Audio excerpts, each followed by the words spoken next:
قال الله تعالى وتبارك في كتاب القرآن المجيد والفرقان الحميد وهو أصدق القائلين وقوله الحق. بسم الله الرحمن الرحيم. يا أيها الذين آمنوا اتقوا الله وكونوا مع الصادقين. صلوات الله. خندن فاطمة الزهراء القرآن البرجول سلامات.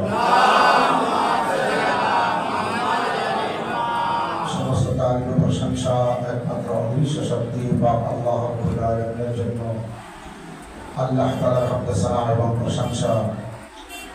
খুবই ভালো এবং উত্তম একটি আমল মাওলা হুসাইন ইসলামের আজাদারি করা, মজলিস মাধ্যম জুলুস আজাদারি ইমাম হুসাইন ইসলামের শোক পালন করা। এই যে মজলিসের মাধ্যমে আমরা আল্লাহর জিকির করি, নবীর জিকির করি, আলে নবীর জিকির করি, খুবই ভালো এবং ভালো থেকে ভালো আমল। এটাই কাজে আসবে, এ কালো কাজে আসবে, বড় কালো কাজে আসবে। নবী যা করেছেন আমরা তাই করি, নবী যা করেননি আমরা তা করি না। বাইরে যেসব যুবক ছেলেরা আছে, আজাদার ভাইরা যারা আছেন, যদি আপনাদের খাওয়া হয়ে থাকে তাহলে আপনাদের মনে হয় মজলিসে এসে বসা পাবো। আমার সামনে জায়গা খালি আছে, আপনি চেষ্টা করুন। আপনার মানুষ নেই, সে ধরে ধরে ঘুরুক, রাস্তায় রাস্তায় ঘুরুক। আমার গার্জেন আছে, আমাদের ওয়ারিস আছে, আমাদের সব থেকে বড় গার্জেন বর্তমান যিনি জীবিত আছেন, আমাদের আখেরি ইমাম ইমামে মাহদী আলাইহিস সালাম।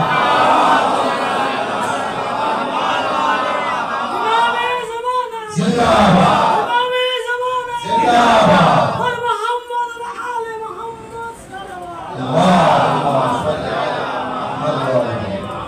যদি আপনার ভালো লাগে এটাই আমার বাড়িতে যারা মেহমান হয়ে আসবে তারা সবাই বাড়িতে থাক, রাস্তা রাস্তা যেন না ঘুরে।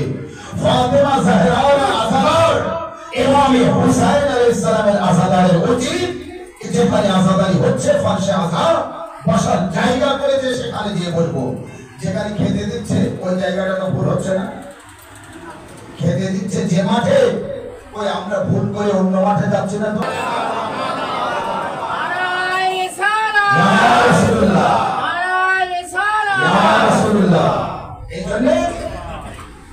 আপনি মাথায় গেঁথে রাখবেন। আমরা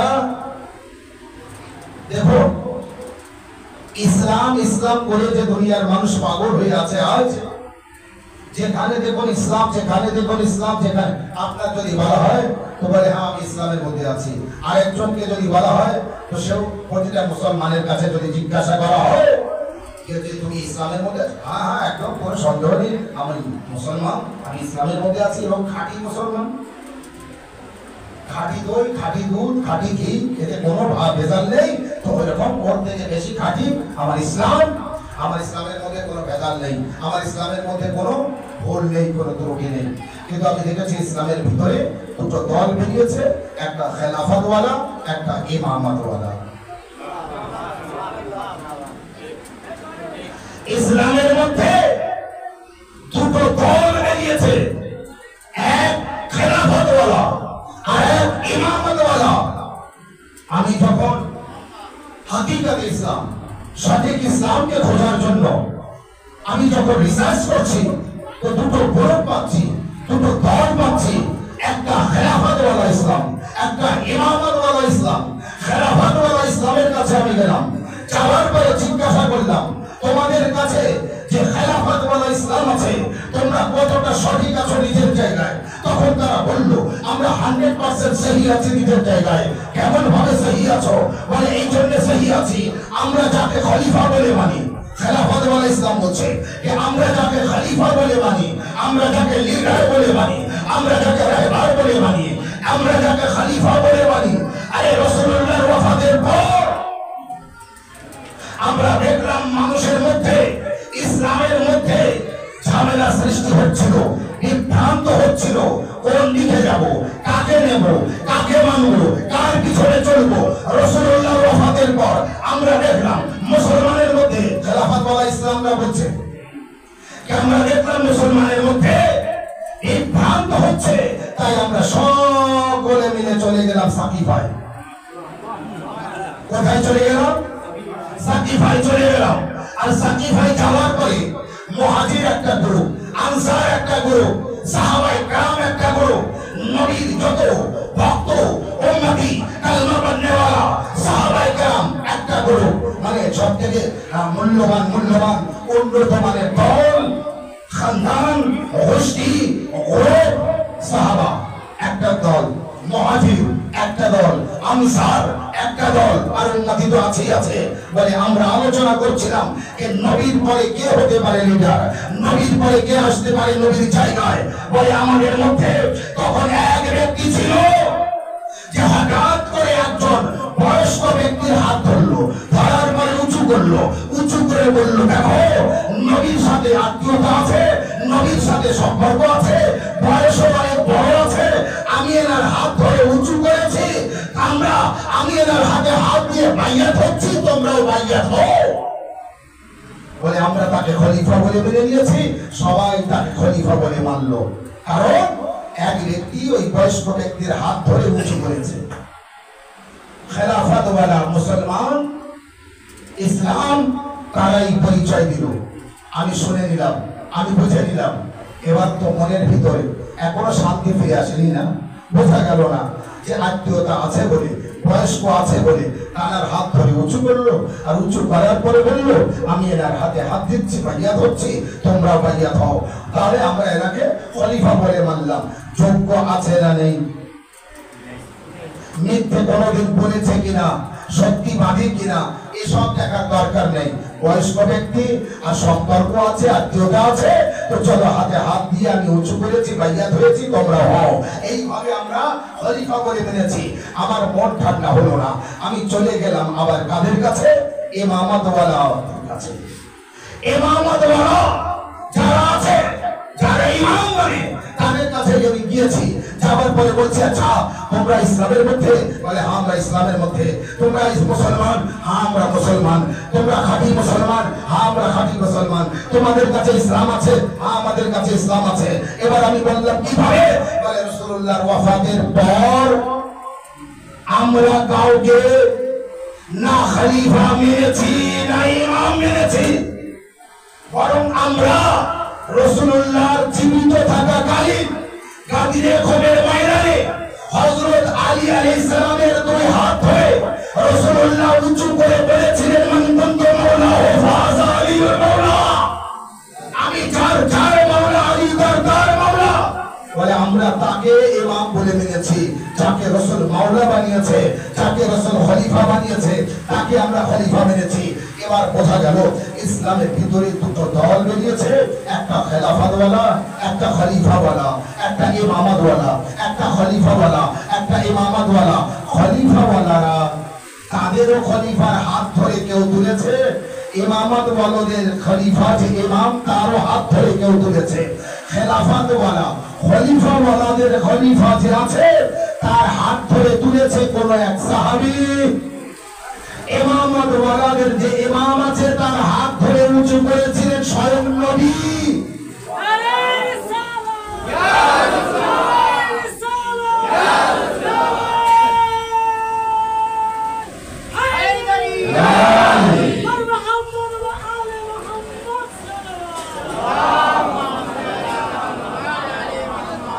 বোঝা গিয়েছে?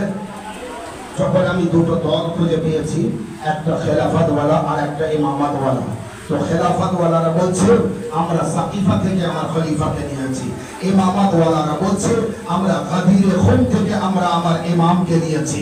সাকিফাওয়ালারা বলছে আমরা যাকে খলিফা মেনে নিয়েছি ও কোনো একজন সাহাবী হাত ধরে তুলেছিল। এবার বলুন, সাহাবীর হাত ধরে তোলা আর এক মাসুমের হাত ধরে উঁচু করা। সাহাবী একজন সাধারণ মানুষ, সে আরেকজন সাধারণ মানুষের হাত ধরে উঁচু করে বলছে আমি এর হাতে হাত দিয়েছি, তোমরাও দাও। এইটা সঠিক না নবী যার হাত ধরে উঁচু করে বলছে আমি যার মাওলা আলী তার মাওলা, এইটা সঠিক।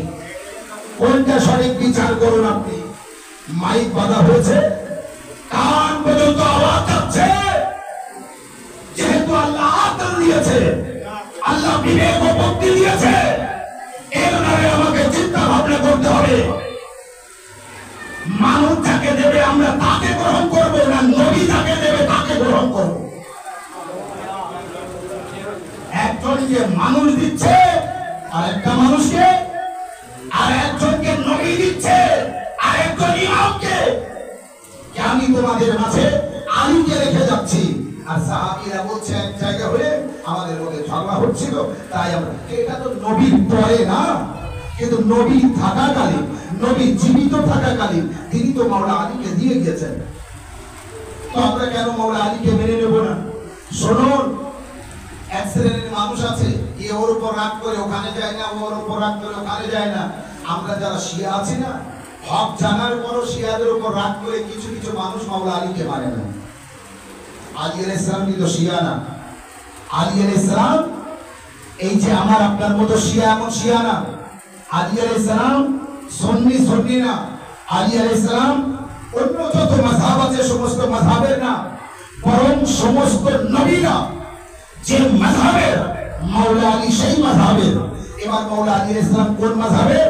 রাসূলুল্লাহ পরিষ্কার করে দিয়েছে, ইয়া আলী আনতা ওয়া শিয়াতুকা হুমুল জান্নাহ। আলী তুমি আর তোমার শিয়ারা জান্নাতি। বোঝা গেল আলী আলাইহিস সালাম নিজেকে শিয়া বলে প্রচার করেননি। আর এই জন্য আমরা আলীকে কখনো আলীকে মাওলা বলে মানিনি, আলী বলে মানিনি, খলিফা বলে মানিনি। যদি নবী খলিফা বলে না বলে, যদি নবী খলিফা না বলে আমরা মানিনি, যদি নবী ইমাম না বলে আমরা মানিনি। তো মাওলা আলী বলেনি যে আমি শিয়া, তোমরা আমাকে মানো। নবী বলেছে আলী শিয়া, আর আলীর মানে ওয়ালা শিয়া।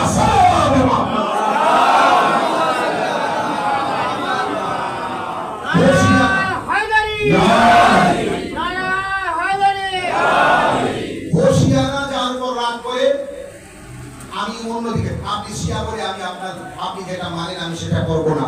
তো শিয়া যারা আছে তারা মাগরিবের কত রাকাত নামাজ পড়ে? মাগরিবের কত রাকাত নামাজ পড়ে বলুন? 3 রাকাত। তাহলে আপনি যখন শিয়া মাগরিবের 3 রাকাত নামাজ পড়বেন, তাহলে আমার তো পড়া যাবে না। মাগরিবের আমার তাহলে মাগরিবে 4 রাকাত পড়তে হবে। আর আপনি যখন এশার 4 রাকাত পড়বেন শিয়ারা, তো আমার এশার 5 রাকাত পড়তে হবে। মার কোথায় খাচ্ছি দেখেছেন? এই জন্য কারোর উপর রাগ করে নিজের হাকিকাতকে ভোলা, নিজের সঠিক রাস্তা, মানে একটা সড়ক সোজা রাস্তা আছে, এই রাস্তা দিয়ে যেতে হবে। আমার শত্রু যাচ্ছে ওই রাস্তায়, তো আমি বলবো আমি ওই রাস্তায় যাবো না, যে ওই রাস্তায় শত্রু আছে, আমি আবার অন্য রাস্তায় যাব। তাহলে আমার ঘুরে ঘুরে বলতে হবে না? আমি এটা কেন করবো? বাবা যখন আল্লাহর নবী বলছে আলী তুমি শিয়া, তোমার শিয়ারা জান্নাতি, ইয়া আলী আনতা ওয়া শিয়াতুকা হুমুল জান্নাহ। আলী তুমি আর তোমার শিয়ারা জান্নাতি। তাহলে আমি কেন রাগ করবো? দেখুন, হিংসায় জেতা যায় না। মাবিয়া হিংসা করতো আহলে বাইতের সাথে, মাবিয়া ঠিক হয়েছে? শুনবেন কি বলেছে মাবিয়া? নিজের দরবারে বলেছে আমি ইমাম হাসানকে দাওয়াত করেছি, ও খেতে আসবে, আমার দাস্তারখানে খেতে আসবে। আমরা সবাই বসে থাকবো, হাসান যখন আসবে কেউ যেন উঠে দাঁড়াবে না। সালাম। ইমাম হাসান আলাইহিস সালাম যখন আসবে, খবরদার যেন কেউ উঠে দাঁড়াবে না। আর আমি মাবিয়া উঠে দাঁড়াবো না, সব বসে থাকবে, আমিও বসে থাকবো। আমি এইভাবে হাসানকে অপমান করবো ভরা দরবারে। এটা বলেছে হাসান, আমার বাড়িতে দাস্তারখানা আছে, তোমার একটু দাওয়াত আছে, তুমি আসবে তো খাবে, আমরা একসাথে একটু খাওয়া দাওয়া করবো। ইমাম হাসান আলাইহিস সালাম কবুল করলেন, ঠিক আছে আমি যাবো। দাস্তারখান যখন আছে, তুমি যখন দাওয়াত করেছো, আমি তোমার দাওয়াতে যাবো। ইমাম হাসান আলাইহিস সালাম গিয়েছে, সবাই বসে আছে। আচ্ছা, মাবিয়ার কিন্তু নির্দেশ কেউ যেন উঠে দাঁড়াবে না, আমিও উঠে দাঁড়াবো না। এইভাবে হাসানকে অপমান করবো। কিন্তু ইমাম হাসান আলাইহিস সালাম যখন গেলেন, আবা কাবা লেবাসে রাসূল পরে, পাগড়ি পরে, আমা কাবা কাবা যা কিছু আছে, লেবাসে রাসূল পয়গম্বরে আকরামের লেবাস পরে ইমাম হাসান আলাইহিস সালাম যখন মাবিয়ার দরবারে হাজির হলেন, যে ইমাম হাসান আলাইহিস সালাম ভিতরে প্রবেশ করলেন, মাবিয়া সবার আগে উঠে দাঁড়িয়েছে। সবার আগে কে উঠে দাঁড়িয়েছে? মাবিয়া। যে বললো কেউ যেন উঠে দাঁড়াবো না, আমিও দাঁড়াবো না, সেই মাবিয়া আগে উঠে দাঁড়িয়েছে। আল্লাহ জানে মারে কেউ বাঁচাতে পারে, আল্লাহ তাকে বাঁচাই কেউ মারতে পারে। মাবিয়া বলছে যে হাসানকে অপমান করবো, বসে থাকবো সবাই, কেউ উঠে দাঁড়াবে না, আমি উঠে দাঁড়াবো না। আর যেই ইমামে হাসান আলাইহিস সালাম প্রবেশ করলেন, মাবিয়া সবার আগে উঠে দাঁড়িয়েছে। এবার মাবিয়ার পাশে যারা ছিল তারা বলছে কি হলো? ও আমি বলে রাখবো, ও আমি, কি হলো? আপনি তো বলেছিলেন হাসান আসলে উঠে দাঁড়াবে না, কিন্তু আপনি যে সবার আগে উঠে দাঁড়িয়েছেন, এবার আমরা কি করবো? মাবিয়া তখন বলছে বাঁচতে চাস তো?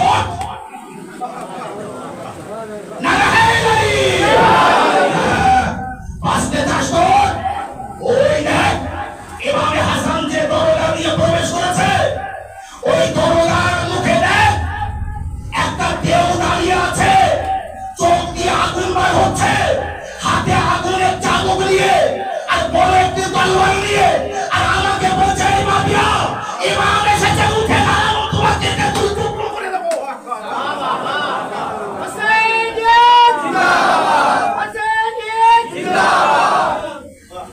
ইমাম এসেছে, উঠে দাও, নতুবা কেটে দুই টুকরো করে দেবো।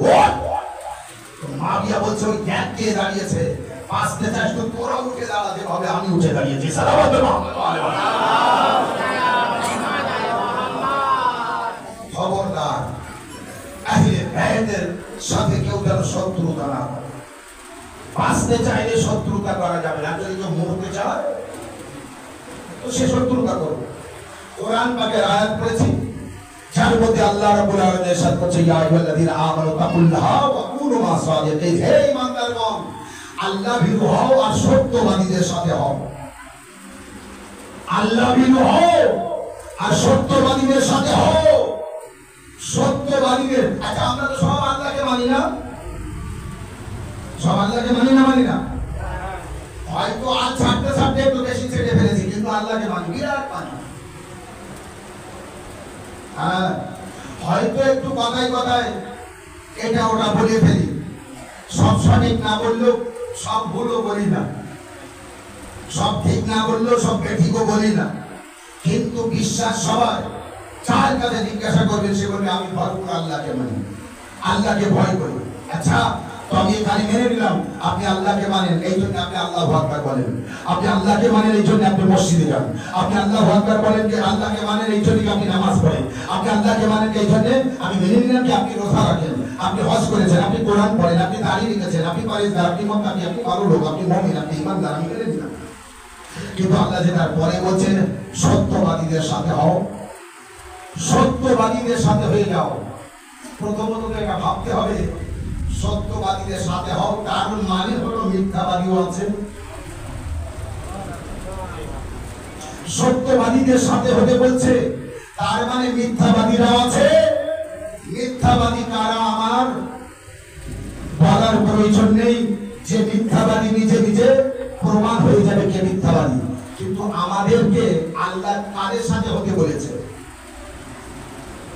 বলুন ভাই, আমরা আল্লাহর বান্দা, আমরা নবীর কালমা বান্দাওয়ালা, আল্লাহ আমাদের কাদের সাথে থাকতে বলেছে? মিথ্যাবাদীদের সাথে না সত্যবাদীদের সাথে? সত্যবাদীদের সাথে। এবার বলুন সত্যবাদী কারা? বলুন সত্যবাদী কারা? কোরআন থেকে প্রমাণ দিতে হবে, কোরআন থেকে প্রমাণ দিতে হবে। 10,000 টাকা নিয়ে গল্প করে যাওয়া মৌলবী না আমরা।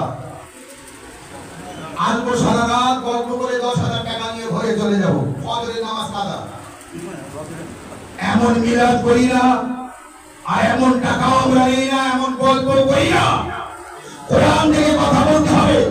সত্যবাদী কারা? যাদের সাথে আল্লাহ আমাদের থাকতে বলেছে। আল্লাহ বলেনি এটা যে আমি কাল হাসরের ময়দানে তোমার বাপের সাথে ডাকবো, আমি হাসরের ময়দানে কাল তোমার আম্মার সাথে ডাকবো, আমি হাসরের ময়দানে কাল তোমার বন্ধুর সাথে ডাকবো। তোমার বাপের সাথে থাকো, তোমার মায়ের সাথে থাকো, তোমার বন্ধুর সাথে থাকো না।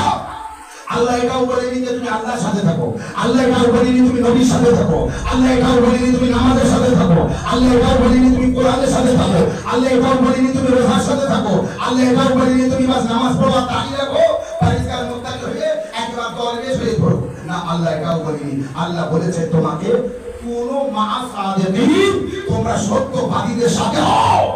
এই সত্যবাদী কারা? আজ আল্লাহর কসম করে বলছি, দুনিয়ার মানুষ যদি, দুনিয়ার মানুষের বলে আমার লাভ নেই, এই এলাকার মানুষ যদি বুঝতো সত্যবাদী কারা, তো আজ এইখানে জায়গা দেওয়া যেত না। আজ এখানে জায়গা দেওয়া যেত না। সত্যবাদী কারা যদি আমরা সকলে জানতাম। শুনুন, সত্যবাদী জানতে গেলে তিরমিজি শরীফের মধ্যে যেতে হবে, মিসকাত শরীফের মধ্যে যেতে হবে। ये সত্যবাদী কারা তার প্রমাণ দিয়েছে। আরো যদি জানতে চান, সবথেকে বড় কিতাব, সবথেকে বড় পুস্তক, যার উপরে কোনো কিতাব নেই, যে পাক, যে পবিত্র, যে আল্লাহর কালাম, যার নাম আল কোরআনে মাজিদ, যার নাম কোরআনে মাজিদ, সূরা আলে ইমরান 61 নম্বর আয়াত, সালাত মুহাম্মদ ওয়া আলি মুহাম্মদ। আমি বলেছি না, চোখে চোখ রেখে কথা বলতে হবে, কোরআনের সাথে কথা বলতে হবে। আমরা কোরআনের মান্যওয়ালা, আমরা কোরআনের বাইরে যাই না। আমি প্রথমেই বলেছি, আমার নবী যা করেছে তাই করি, যা করিনি তা আমরা তা করি না। কোরআনে যা আছে তাই মানি, যা নেই তা মানি না। এই জন্য সূরা আলে ইমরানের 61 নম্বর আয়াতের মধ্যে আল্লাহ রাব্বুল আলামিন ইরশাদ করছেন, বিসমিল্লাহির রহমানির রহিম, ফামান হাজ্জাকা ফীহি মিন বা'দি মা জাআকা মিনাল ইলম ফাকুল তাআলাউ নাদউ আবনা'না ওয়া আবনা'কুম ওয়া নিসা'ানা ওয়া নিসা'াকুম ওয়া আনফুসানা ওয়া আনফুসাকুম সুম্মা নাবতাহিল ফানাজাল্লাহু আলাল্লাহি আলাল কাযিবিন। হে রাসূল, হে আমার পয়গম্বর, তুমি বলে দাও সত্য জানার পর, সঠিক জানার পর ওরা যদি না মানতে চায় তো তুমি বলো, আমি আমার ছেলেদের নিয়ে আসছি, তুমি তোমার ছেলেদের নিয়ে এসো। আমি আমার মেয়েদের নিয়ে আসছি, তুমি তোমার মেয়েদের নিয়ে এসো। আমি আমার মনের মানুষ নিয়ে আসছি, তুমি তোমার মনের মানুষ নিয়ে এসো। চলো খালি ময়দানে, ওখানে বদদোয়া করা হবে, যে মিথ্যাবাদী তার উপরে গজব নাযিল হবে, যে মিথ্যাবাদী তার উপরে গজব নাযিল হবে। তার মানে এই ময়দানে দুটো দল যাবে, একটা সত্যবাদী আর একটা মিথ্যাবাদী। আল্লাহ কাদের সাথে হতে বলেছে আমাদের? সত্যবাদী। সত্যবাদীর ছবিটা দেখিয়ে দেয় একবার, দেখতে রাজি আছে?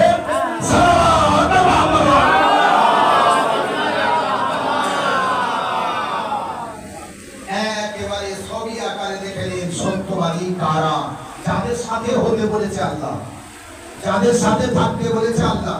আল্লাহ বলেনি এটা কোনো হুজুরের সাথে থাকো, মাওলানার সাথে থাকো, মুফতির সাথে থাকো, পীর সাহেবের সাথে থাকো, পীরে কামেল, পীরে কামেল তার সাথে থাকো না।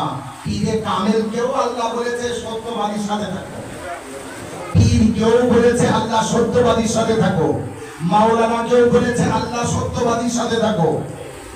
প্রতিটা হুজুর কেউ বলছে আল্লাহ কার সাথে থাকো? সত্যবাদীদের সাথে। সত্যবাদী যারা তাদের সাথে থাকো। রাসূলুল্লাহ যখন ওই ময়দানে যাচ্ছে, যে ময়দানে যাওয়ার ইতিহাসটা, ইতিহাসের পাতায় আছে মুবাহেলার ময়দান, মুবাহেলার ঘটনা।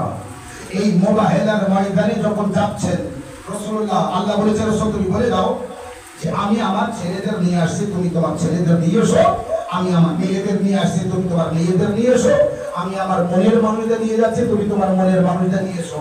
এবার ওখানে আমরা বদদোয়া করব, মিথ্যাবাদীর উপরে আল্লাহর গজব নাযিল হবে, আর যারা সত্যবাদী তারা বেঁচে থাকবে, তারা টিকে থাকবে।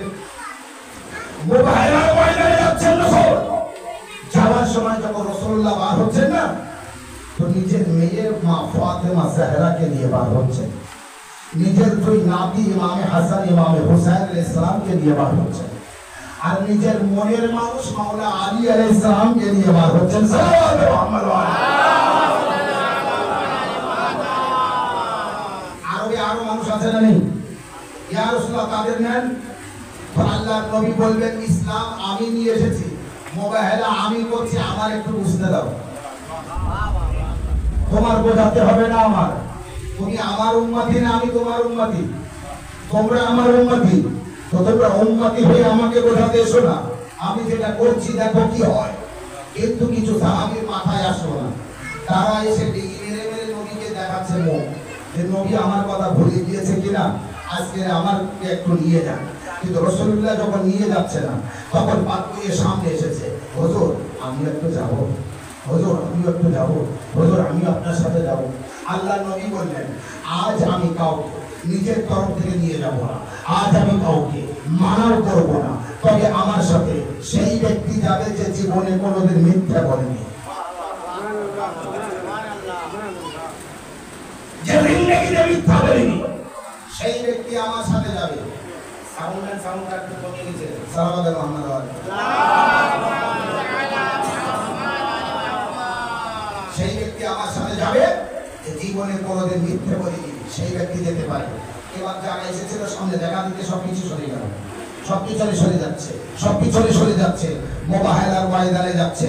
আগে আগে রাসূলুল্লাহ, পিছনে মা ফাতেমা জাহরা, তার পিছনে আলী মুশকিল কোষা, কোলে ইমামে হাসান, আঙ্গুল ধরে কোলে ইমামে হুসাইন, আঙ্গুল ধরে ইমামে হাসান। এই পাঁচ পঞ্চতন নূরের পাঁচটি পঞ্চতন, এই পাঁচ পঞ্চতন আলাইহিস সালাম পাঁচজন মুবাহালার ময়দানে যাচ্ছে। ফাতেমা জাহরা মাঝখানে কেন বলুন তো? ও নবীর উম্মতিরা যারা মা ফাতেমা জাহরাকে এখনো চিনেননি, রাসূলুল্লাহ চিনিয়ে দিচ্ছেন ফাতেমা কাকে বলে। আগে আগে নবী, একেবারে পিছনে আলী, মাঝখানে মা ফাতেমা জাহরা। কেন ফাতেমা জাহরা মাঝখানে? ফাতেমা জাহরার পা যেখানে যেখানে পড়বে, কোন পরপুরুষের পায়ের দাগের উপরে যেন মা ফাতেমার পা না পড়ে। তাই যেখানে যেখানে নবী পা রাখছে, সেখানে সেখানে ফাতেমা পা রাখছে, আর যেখানে যেখানে ফাতেমা পা রাখছে, সেখানে সেখানে মাওলা আলী মুশকিল কোষা পা রাখছে। তার মানে ফাতেমা কারোর পায়ের ছাপের উপরে পাও রাখছে না, এবং ফাতেমা জাহরার পায়ের দাগও কেটে যাচ্ছে না। বাপের পায়ের দাগের উপরে পা রাখছে আর স্ত্রীর পায়ের দাগ মুছে দিতে দিতে স্বামী আলী নিজের পায়ের দাগ রেখে যাচ্ছে। ডাইনে ইমামে হাসান আঙ্গুল ধরে কোটি কোটি পায়ে হেঁটে যাচ্ছে, আর কোলে ইমামে হুসাইন। আমি বলবো ইয়া রাসূলুল্লাহ, হুসাইন যখন হাঁটতে শিখে, হুসাইন যখন কোলে আছে, তো আপনি তো নবী না, আপনি তো সরদার, আপনি তো হেড। আপনি যখন আপনার সাথে হুসাইনের মা ফাতেমা জাহরাও যাচ্ছে, তো আপনি হুসাইনকে ফাতেমা জাহরার কোলে দিন। তো আল্লাহ রাসূল বলবে, হুসাইন যদি ফাতেমার কোলে থাকে আর ফাতেমা মুবাহালার ময়দানে যাবে, তো আরবের লোক বলবে যে হুসাইন মুবাহালার ময়দানে যায়নি, হুসাইনের মুবাহালার ময়দানে কোনো গুরুত্ব নেই, মা গিয়েছিল তাই, মার কোলে ছিল তাই গিয়েছে। সাল্লাল্লাহু আলাইহি এই জন্য হুসাইন আলাইহিস সালামকে নিজে নিয়ে যাচ্ছেন যে হ্যাঁ আমি নবী যাকে যাকে নিয়ে গিয়েছি মুবাহালার ময়দানে সেই দিয়েছে। পাঁচজন গেলেন, এই পাঁচজনকে দেখে নাজরানরা কিছু শুনল। ওদের হেড যে সে আসলো নবীর কাছে, হে মুহাম্মদ খবরদার যেন বদদুয়া করো না, তুমি যদি বদদুয়া করো আর তোমার কোলের দুই বাচ্চা আমিন বলে, হাসান হোসেন কোলে থাকার আঙুল ধরে দুই বাচ্চা আমিন বলে, তো আমিন বলা শেষ হবে না, তার আগে পাহাড় চূর্ণ বিচূর্ণ হয়ে যাবে, আমরা ধ্বংস হয়ে যাবো, খতম হয়ে যাবো, শেষ হয়ে যাবে, আমার বংশমালা সব ধ্বংস হয়ে যাবে। হে মুহাম্মদ, আমরা চলে যাচ্ছি, আমরা ফিরে যাচ্ছি, আমরা হার মানছি, খবরদার তুমি যেন বদদুয়া করো না, খবরদার তুমি যেন বদদুয়া করো না, আমরা হার মেনে নিলাম। ও ভাই, মাইকের আওয়াজ যতদূর যাচ্ছে, হার মানল কারা? নাজরানরা। জিত হলো কার? পাঁচ পঞ্চতনের। সত্যবাদী প্রমাণ হলো কাদের? পঞ্চতন বাঙালি মুসলমান সত্যবাদী। যে মিথ্যাবাদীদের উপরে আযাব নাযিল হবে, সত্য আর মিথ্যার প্রমাণ হবে। মিথ্যাবাদী যারা মিথ্যাবাদী ছিল তারা হার মেনে গেল, হার মেনে নিল, তারা ফিরে চলে গেল। সত্যবাদী প্রমাণ হলো যে সাদেকিন অর্থাৎ সত্যবাদীদের সাথে আল্লাহ আমাদের হতে বলেছে, মুবাহালার ময়দান থেকে প্রমাণ হলো সেই সত্যবাদী রাসূলুল্লাহ, মাওলা আলী, মা ফাতেমা জাহরা, ইমামে হাসান, ইমামে হুসাইন আলাইহিস সালাম। সালাম। এনাদের চেনা বড় কঠিন, এনাদের জানা বড় কঠিন, মানুষ বোঝে না। কেন রাসূলুল্লাহ এনাদের নিয়ে গিয়েছেন? পরিষ্কার বলেছে, জীবনে যে কোনোদিন মিথ্যা, একবার মিথ্যা বলেছে, সে মুবাহালার ময়দানে যদি যায় তো আযাব তার উপর নাযিল হবে। সে যদি আমার সাথে যায় তাও আযাব কিন্তু তার উপর নাযিল হবে। কারণ আজ সত্যবাদী আর মিথ্যাবাদীর প্রমাণ হবে। তো সত্যবাদীর প্রমাণ হলো পাঁচ পঞ্চতন আলাইহিস সালাম, আল্লাহ বলেছে সত্যবাদীদের সাথে থাকো। আল্লাহ নাম নেইনি যে মুহাম্মাদের সাথে থাকো, আলীর সাথে থাকো, ফাতেমার সাথে থাকো, হাসানের সাথে থাকো, হুসাইনের সাথে থাকো। এই নাম যদি নিত, ঘরে ঘরে মুহাম্মদ, আলী, ফাতেমা, হাসান, হুসাইন নাম রাখতো। আরো যদি কারোর 5টা সন্তান হতো, কারোর নাম মুহাম্মদ, কারোর নাম আলী, কারোর নাম ফাতেমা, কারোর নাম হাসান, কারোর নাম হুসাইন রাখতো। আর বলতো আমি এই তো মানে এই মুহাম্মদ, আলী, ফাতেমা, হাসান, হুসাইনের সাথে দেখেছে। আল্লাহ এটা বলেনি, বৈশিষ্ট্য বয়ান করেছে সত্যবাদীদের সাথে থাকো। সালাওয়াত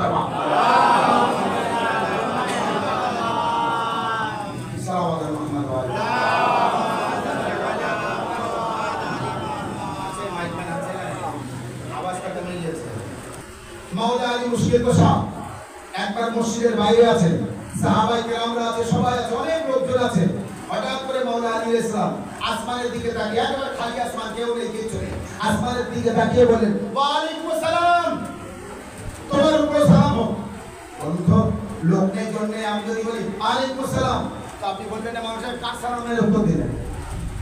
তো সাহাবায়ে কেরামরা, ভক্তরা যারা ছিল আশেপাশে, তারা বলছে, মাওলা আপনি আসমানের দিকে তাকিয়ে কার সালামের উত্তর দিলেন? বলে ওই একটা পাখি গিয়েছে, ও আমার সালাম দিয়েছে, ও সালামের উত্তর দিয়েছি। মাওলা বলেন, কই আমরা? সেই সাহাবীরা বলছে, হুজুর আমরা তো দেখতে পাচ্ছি না, পাখি কোথায়? তো বলে, তোমরা যদি দেখতে পেতে তো তোমরা আর আমি পার্থক্য কি হতো?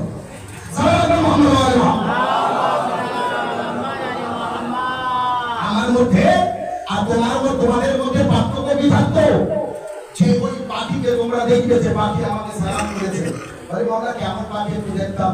মাওলা আলী ইসলাম বলেন, যদি দেখতে চাও তো ঠিক আছে, আমি ডেকে দিচ্ছি। মাওলা আলী ইসলাম ইশারা করলেন, পাখি নিচে চলে আসলো।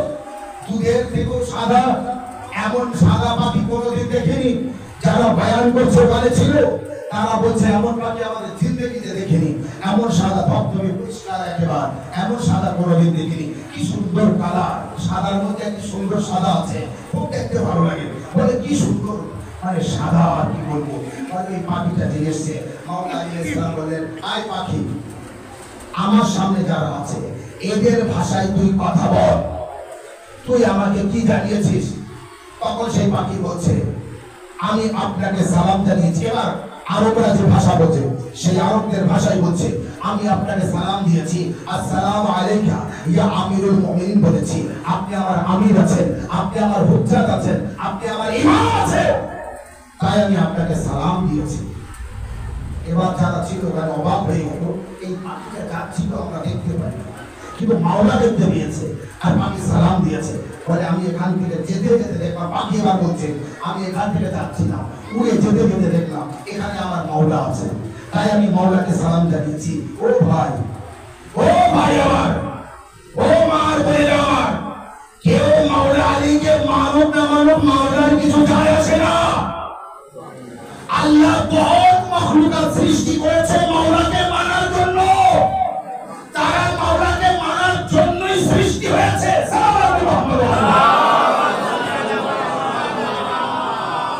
নবী, স্বয়ং আমাদের নবী যখন মেরাজে গিয়েছেন, আমার নবীকেও আল্লাহ বলেছে, হে নবী বলো আমি তোমার নবুয়ত কি জন্য দিয়েছি। হে নবী না বলো তোমাদের নবুয়ত কি জন্য দিয়েছি, তোমরা নবুয়ত এই যে ডিগ্রি পেয়েছো কি জন্য? তখন সব নবী এক বাক্যে বলেছে, বে নবুয়ত কা ওয়া বে ভিলায়াতে আলী ইবনে আবি তালিব, আল্লাহ আমাদের নবী বানিয়েছে।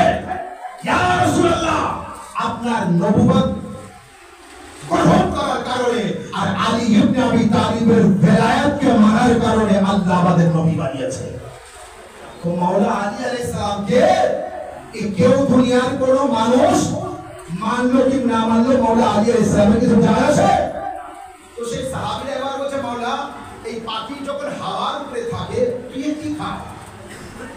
খায় কি? পান কি করে? এ তো হাওয়ায় কোনো খাদ্য পায় না, পানিও পায় না, তো কি খায়, কি পান করে? একবার বলছে মাওলা আলী আলাইহিস সালাম বলেন, তোমরা জিজ্ঞাসা করো, বলে হে পাখি বলো তুমি কি খাও, তুমি পান কি করো? তো পাখি উত্তর দিচ্ছে, হে মাওলা আমিরুল মুমিনিন, আমাদের পাখিরা, আমি শুনো না, এমন হাজারো লাখো করো আল্লাহর পরিন্দা মাখলুকাত হাওয়ার উপরে চলাফেরা করে। আমাদের যখন খিদে লাগে আপনাদের উপর দরুদ পড়ি আমাদের পেট ভরে যায়, আর আমাদের যখন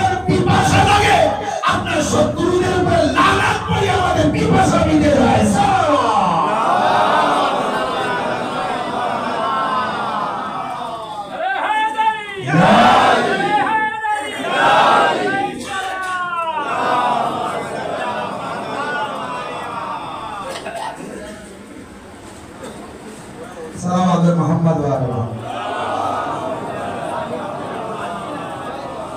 যাই হোক, অনেক সময় হয়ে গেল আর অনেকে দাঁড়িয়ে আছে বাইরে, আমি মোসাহেবে দিতে যাই, নতুবা কত তো দাঁড়িয়ে থাকবে, কারণ জায়গা অনেক কম আছে বসার। যদিও এখনো ভিতরের দিকে অনেকটা জায়গা ছিল, যদি কারো অসুবিধা আসতে পারে। বাস আমি এবার মোসাহেবে যাবো, তো আল্লাহ আমাদের মোসাহেবে যাচ্ছি। আমি দুই চার কথা বলে, আল্লাহ আমাদের কাদের সাথে থাকতে বলেছে? মিথ্যাবাদীদের সাথে, সত্যবাদীদের সাথে। চিৎকার করে বলবেন, সত্যবাদীদের সাথে থাকতে বলেছে। কেউ সত্যবাদীদের চিনতে পারুক না পারুক, আমরা পেরেছি। কেউ সত্যবাদীদের সাথে থাক আর না থাক, আমরা আছি। কেউ সত্যবাদীদের সাথে থাক আর না থাক, আমরা মাথা নাড়া দিলে হবে, আমরা আছি। এই সত্যবাদীদের সাথে থাকতে হাজারো তুফান আসুক না কেন, বাধা আসুক না কেন, মুসিবত আসুক না কেন, সত্যবাদী পর্যন্ত পাগলের মুসলাম কানাদের কালও জয় হয়েছে, আজও হবে, কিয়ামত পর্যন্ত জয় থাকবে। এবং হাসরের ময়দানে এই সত্যবাদী যার পরিত্রাণ করবে, সেই পরিত্রাণ পাবে।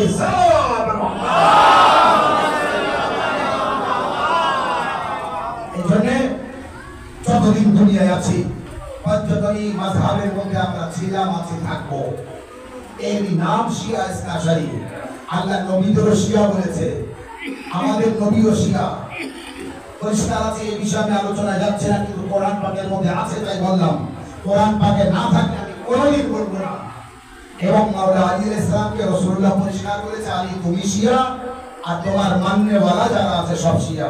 আর আলী তুমি আর তোমার সমস্ত শিয়ারাই জান্নাতি, মানে জান্নাতের মধ্যে তুমি আর তোমার শিয়ারাই থাকবে। কারা থাকবে? শিয়ারাই থাকবে। এবারে শিয়া আপনিও হতে পারেন, আমিও হতে পারি। শিয়া কোন একটা আমার খানদানি না যে আমার খানদানের মধ্যে থাকবে। যে কেউ আহলে বাইতকে মেনে, আহলে বাইতকে মহব্বত করে, আল্লাহকে মেনে, নবীকে মেনে, ইমামকে মেনে, আহলে বাইতকে মেনে, সে শিয়া হতে পারে।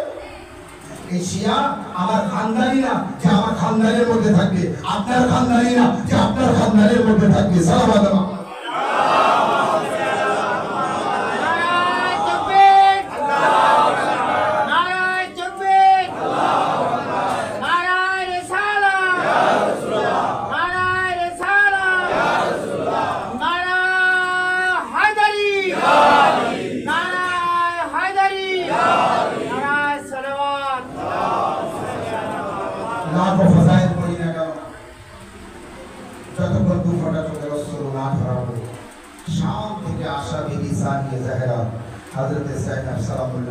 সন্তুষ্ট হবেন না।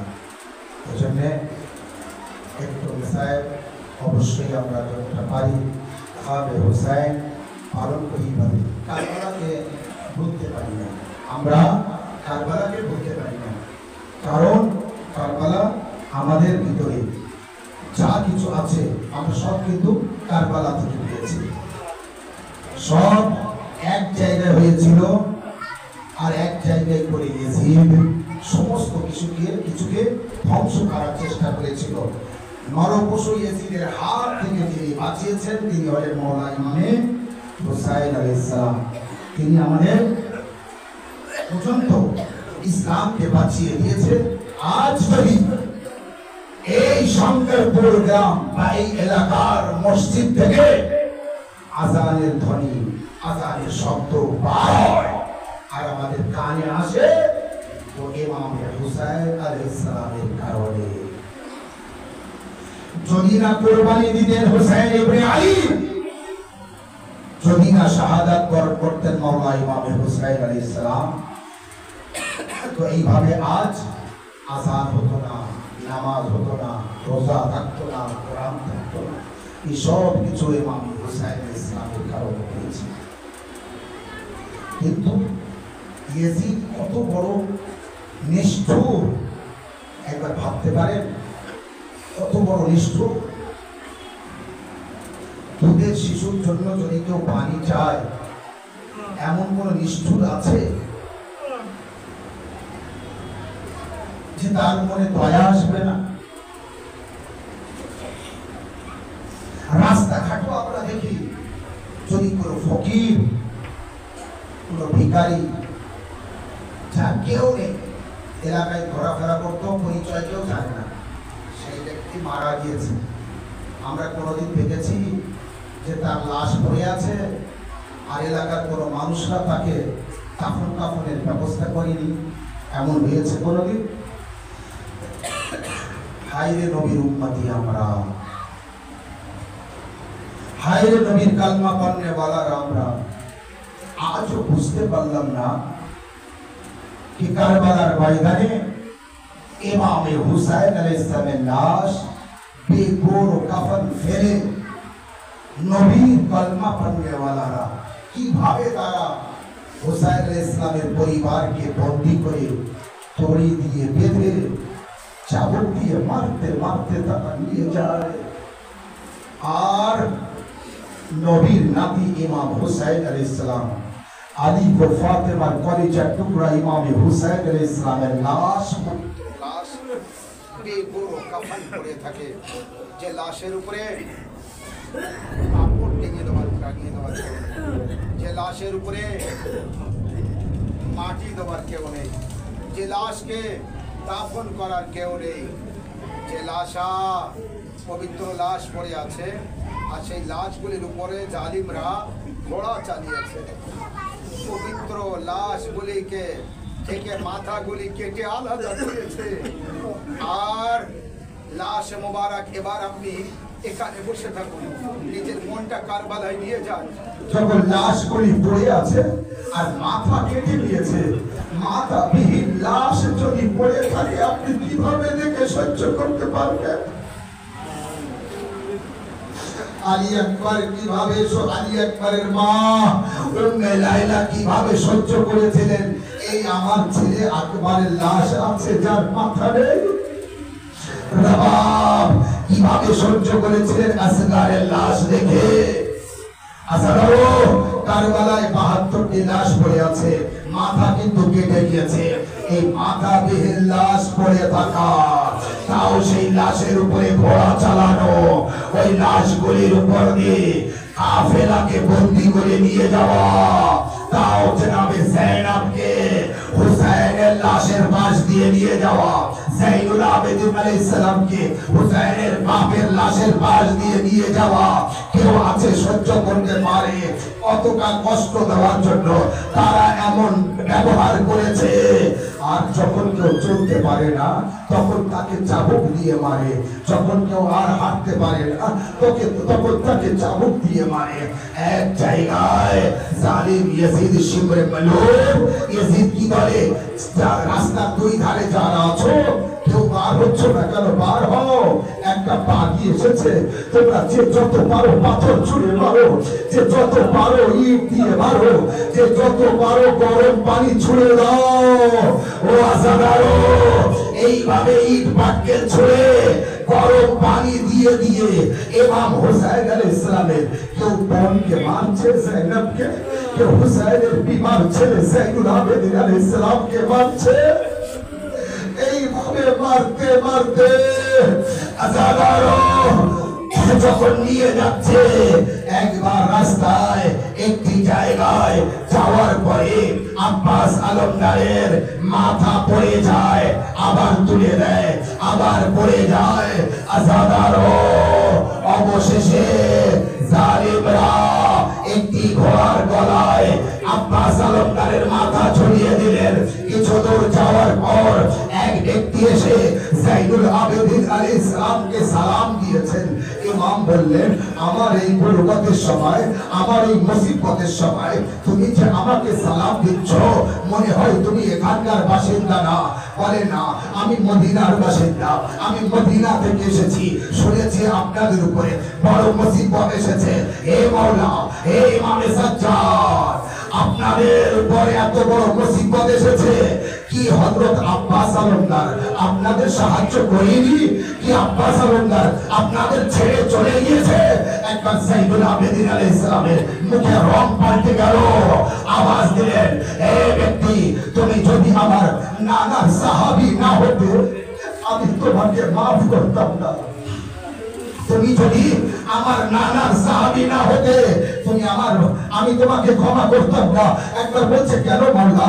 আমি আমি কি ভুল করেছি? বলে তুমি ভুল করোনি, তুমি আমার চাচা আব্বাসের সম্পর্কে এমন কথা কেন বললে? একবার বলছে মাওলা আমি বর্ষার উপরে সবার মাথা দেখছি, এমনকি আলী আসগারের ছোট্ট মাথা আমি বর্ষার উপরে দেখছি, কিন্তু মাওলা আব্বাস আর ওমরের মাথা তো দেখছি না।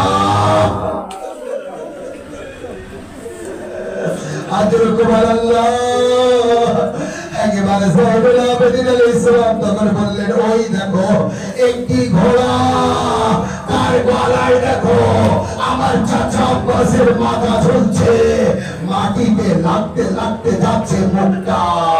একবার বললেন কেন সাহেবুল আবেদিন, আপনার চাচার মাথা সবার মাথা উপরে, আপনার চাচার মাথা কেন নিচেই?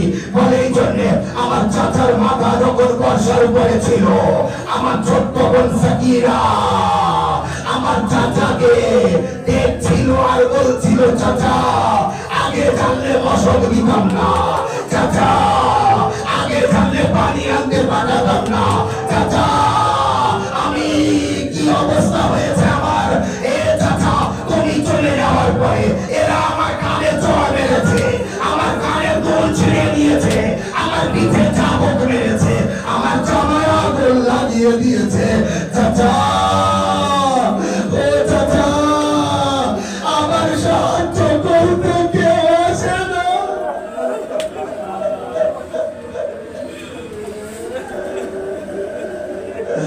আজ রকম আল্লাহ আল্লাহ আল্লাহ করে কষ্ট জানো আমার ভাই মা বলে ধরে কারবালার কষ্ট ছাড়া। তাই আমার চাচা আব্বাস নিজেকে বর্ষার উপর থেকে বারে বারে ফেলে দিয়েছে, যেন সাকিনা আমাকে না দেখতে পায়, যেন সাকিনা আমাকে না দেখতে পায়।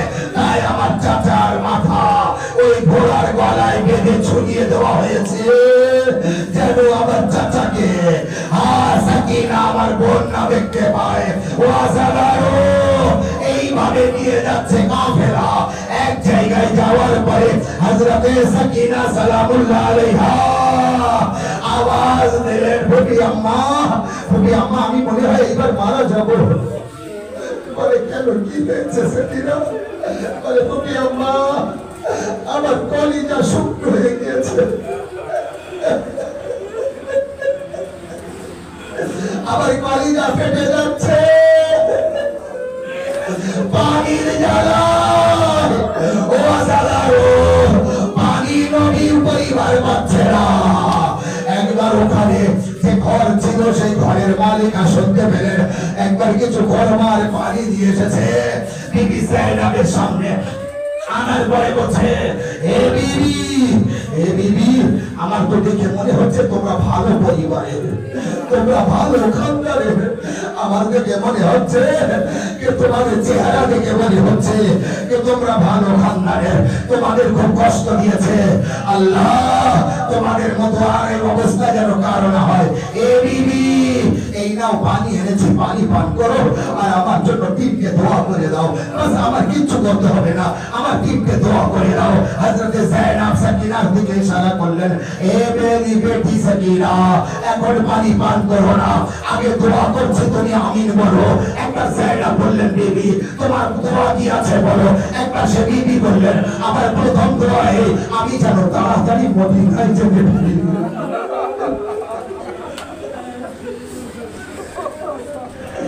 আমি যেন তাড়াতাড়ি মদিনায় যেতে পারি। মদিনার নাম শুনে বিবি যায়েনবের কি অবস্থা হয়েছিল একবার ভাবো। জনাবে যায়েনব দোয়া করলেন, সাকিনা আমিন বললেন তাড়াতাড়ি মদিনায় যাও। একবার বললেন বিবি তোমার দ্বিতীয় দোয়া, বলল দ্বিতীয় দোয়া আমি যেন আমার মাওলা হুসাইনের জিয়ারত করতে পারি। একবার জনাবে যায়েনবের মন কি হলো, আবার বললেন আল্লাহ যায়েনবের দোয়া এটাই যে জানো এর মাওলা হুসাইনের জিয়ারত করতে পারে। একবার যায়েনব চিনতে পেরেছে, এবার যায়েনব বললেন বিবি তোমার তৃতীয় দোয়া কি আছে? বলে তৃতীয় দোয়া আমি যেন আমার শাহজাদির জিয়ারত করতে পারি। আল্লাহ আল্লাহ জনাবে যায়নাব বললেন বিবি তোমার শাহজাদির নাম কি?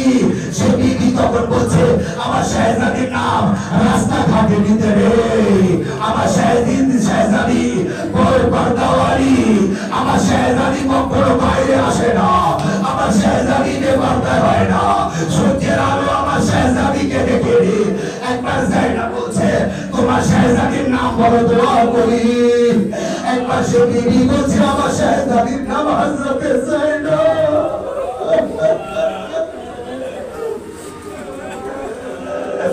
যায়নাব একেবারে বললেন বিবি তোমার শাহজাদিকে